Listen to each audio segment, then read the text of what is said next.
नमस्कार आदाब। आप देख रहे हैं सोशल वर्क टीवी और मैं जूसी। आज मैं आई हुई हूँ वार्ड पार्षद पद के उम्मीदवार में खड़े हुए मोहम्मद इजहार के घर पे और मैं इनसे कुछ बातें करना चाहती हूँ। तो आइए सुनते हैं इनसे। सबसे पहले आप अपना परिचय दीजिए। मैं इजहार अली, वार्ड पार्षद प्रत्याशी, वार्ड नंबर 23। मेरा चुनाव चिन्ह है हवाई जहाज छाप, जिसका क्रमांक संख्या है 4। मैं आपके टीवी चैनल का शुक्रगुजार हूँ जिन्होंने मुझे अपने इंटरव्यू के लिए सेलेक्ट किया है। आशा करता हूँ कि आपकी और आपके चैनलों की तरक्की होती रहे। सर, आपका मुद्दा क्या है, मकसद क्या है? आप जनता को मतलब क्या मैसेज देकर, क्या बोलकर चुनाव लड़ रहे हैं? मेरा मुद्दा है कि डेवलपमेंट कैसे हो। देखिए, विकास सिर्फ रोड नालों से नहीं होती है। विकास के लिए हमारा समाज कैसे शिक्षित हो, हमारा समाज कैसे नशा मुक्त हो, हमारे समाज के बच्चे कैसे पढ़ें, उनको फ्री ऑफ कॉस्ट कैसे कोचिंग की सुविधा मिल सके, कैसे उनका ज़िंदगी संवर सके। क्योंकि हम लोगों ने अपना 30 साल गुजार दिया है। आने वाले जो जनरेशन है उनकी जो सोच होगी, उनके सोच को कैसे हम समाज को विकसित करने की ओर ले जाएं, ताकि हम बेरोजगारी को दूर कर सकें, नशा को दूर कर सकें और लोगों को ऐसा माइंड बना सकें कि लोगों में पढ़ने का जुनून, लोगों में देश को समझने का जुनून, लोगों में समाज के इज्जत आबरू का जुनून कैसे पैदा हो सके, हम उसके लिए सबसे पहले कार्य करेंगे।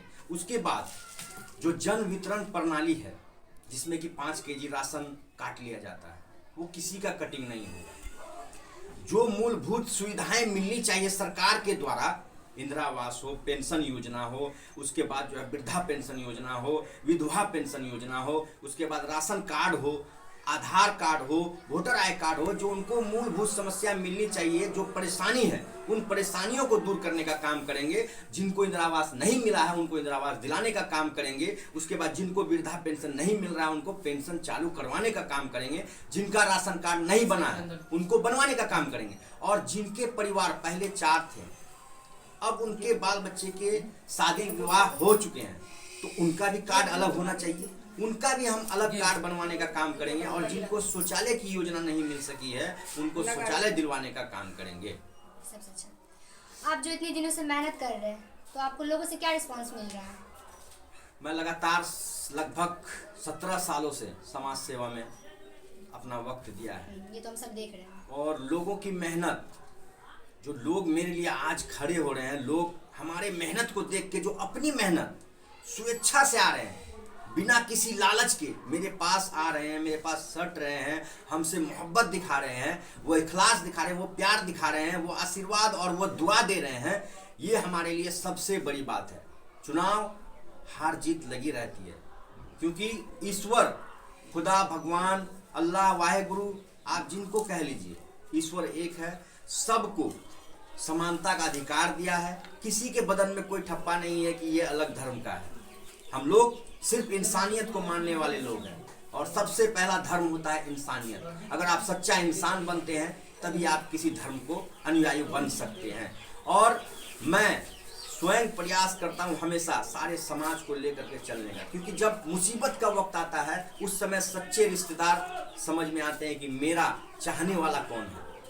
एक समय याद होगा जब कोरोना काल था, लोग एक दूसरे से परहेज करते थे, क्योंकि ये ऐसी बीमारी थी, सिम्टम ऐसा था कि लोगों को सरकार भी रेस्ट्रिक्शन दे रही थी कि आप लोगों के संपर्क में ना आए, क्योंकि इससे कोरोना फैलेगा। लेकिन उस समय हमने दिल खोल करके लोगों की सेवा की, ऑक्सीजन बांटने का काम किया, हॉस्पिटल पहुंचाने का काम किया, हर हमेशा लोगों के घर जा जाकर लोगों के हाल चाल को पूछने का काम किया। मुझसे जो बन पाया मैंने लोगों की सहायता करने की कोशिश की। जो भी लोग हमारे समाज के जो पिछड़े वर्ग के लोग हैं, जो गरीब मजदूर क्लास के लोग हैं, जिनको एक दिन रोजगार करते हैं, उसी दिन शाम में वो खाना बनाते हैं, मैंने उनके दर्द को बांटने का काम किया। और मैं हमेशा से समाज के लिए खड़ा हूँ और खड़ा रहूँगा। सर, आप जो इतना प्रचार प्रसार, डोर टू डोर विजिट कर रहे हैं, जनता को इतना अपने प्रति विश्वास दिला रहे हैं, उनकी नई नई उम्मीदें जगा रहे हैं, तो आपको क्या लगता है कि आपको अपने ऊपर कितना विश्वास है कि वो आपके विश्वास पर खड़े उतरेंगे? देखिए, जिस प्रकार से सभी लोगों का प्रचार प्रसार लगातार हो रहा था, लेकिन मैंने अपना प्रचार प्रसार नहीं किया। अंतिम क्षण में मैंने सिर्फ लोगों के माइंड को दिखाने का काम किया कि ये नंबर है, इस पे आपको बटन दबाना है ताकि मुझे एक शक्ति प्रदान हो सके और मैं वार्ड कमिश्नर के रूप में आपके समक्ष आऊं, क्योंकि आपका वार्ड कमिश्नर कम से कम आपके हक को दिलाने वाला होना चाहिए। कम से कम डीएम, एसपी, पुलिस पदाधिकारी जितने भी हैं, हमारे जो माननीय नेतागण हैं, उच्च स्तर के माननीय मुख्यमंत्री जी, जितने भी पदाधिकारीगण हैं, उनसे कम आपका नेता नज़र से नज़र मिला करके बात करने की हिम्मत रखे, कैपेसिटी रखे। आपका नेता कम से कम ऐसा हो जो कि आपका आवेदन स्वयं लिख सके, ये नहीं कि किसी और से लिखवाए। मैं पढ़ लिख करके समाज सेवा में आया हूँ, पेशे से मैंने वकालत भी की है और मैं 2020 का पास आउट छात्र हूँ। मैंने कुछ साल जो है, 1 साल लगभग 8 से 12 महीने लगभग मैंने प्रैक्टिस भी किया है और मैं लोगों का फ्री ऑफ कॉस्ट केस लड़ता हूँ, लोगों को फ्री ऑफ कॉस्ट सलाह देता हूँ। मुझे पूरी उम्मीद है कि लोग मुझे मोहब्बत करेंगे, लोग मुझे पसंद करेंगे और लोगों के मैं समस्याओं में, लोगों की मुसीबतों में, लोगों से कांधा मिला करके मैं साथ रहने का काम करूँगा और उसके विश्वास पर खड़ा उतरने का काम करूँगा, तभी मेरा नाम इजहार अली रहेगा। बिल्कुल सही बात सर। आप अपना इतना वक्त लगाते हैं, इतने सालों से आप समाज की सेवा कर रहे हैं, तो आपको मतलब अपने अंदर इतना कॉन्फिडेंस है ना, जनता पे पूरा भरोसा है? मुझे जनता जनार्दन पे पूरा विश्वास है और क्योंकि ये जो मतगणना होती है, मतगणना से पहले जो हम लोग मतदान करते हैं, ये हमारा सबसे महत्वपूर्ण अधिकार है।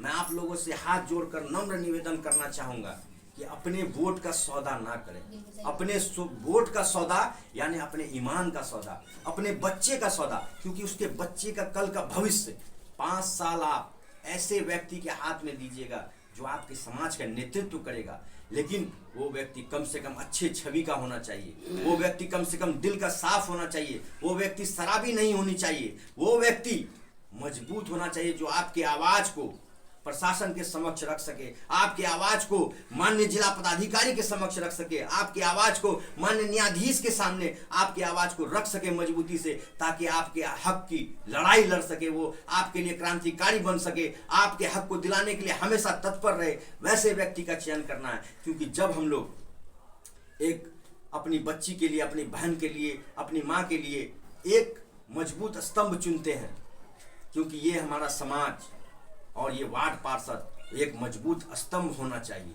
जिसकी एक ग्रेविटी हो, जिसका एक वजन हो, चाहे वो प्रशासन के समक्ष हो, चाहे वो जिला पदाधिकारी के समक्ष हो, उसका एक वजन होना चाहिए, एक वजूद होनी चाहिए। वो ईमानदार और शिक्षा से जुड़ा हुआ होना चाहिए, कम से कम इंटर पास या ग्रेजुएशन पास होना चाहिए, ताकि आपके हर समस्याओं का निदान दिला सके, आपके हर समस्याओं का जो है समाधान कर सके। वैसे व्यक्तियों का चयन करें और शराब के लालच में ना आए। कुछ लोग शराब भी बांटेंगे, कुछ लोग मुर्गा भी बांटेंगे, कुछ लोग पैसे भी बांटेंगे, कुछ लोग जो है आपको लोभ देंगे कि मैं ये कर दूंगा, वो कर दूंगा, लेकिन आपको पहचानना है, क्योंकि आपका एक वोट 5 साल के लिए आपके भविष्य का तय करेगा कि आपका प्रतिनिधित्व कौन होगा, आपके समाज से कांधा मिलाकर चलने वाला कौन व्यक्ति है। आप उनको चयनित करें और अपने मजबूत स्तंभ को चुनने का काम करें, क्योंकि वोट का अधिकार प्रत्येक 18+ व्यक्तियों को दिया गया है। हमारा संविधान है कि जब हम विकसित हो जाते हैं, जब हम 18 एज के